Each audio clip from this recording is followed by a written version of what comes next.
ten tender so sanitkami.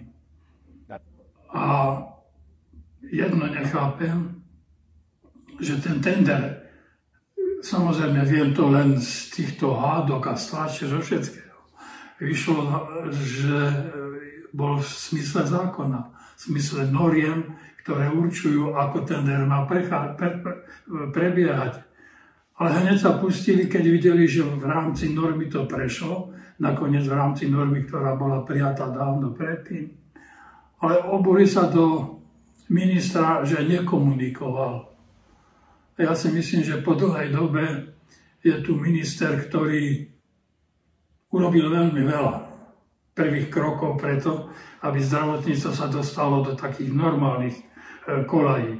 Keď si spomenieme, že nastúpil do funkcie, kedy zdravotníctvo bolo na tom najhoršie, kedy všetci lekári dávali výpovede, on musel komunikovať s lekárskymi, s odbormi, so všetkým. Bol to on, ktorý nakoniec uhral, že sme sa dostali do situácie, že zdravotníci si dosiahli svoje a minister do určitej miery takisto dosiahol svoje. Ukľudnil aj spoločnosť ako takú, ale aj kruhy medicínske. Takže ja by som na ministra toto nezvaloval, že túto situáciu nezvládol z pozície, by som povedal, riadiaceho orgánu.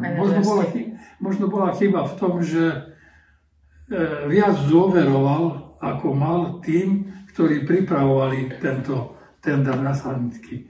Takže súdiť od teraz, keď ešte nevieme, ako to skončí, nie je dobré.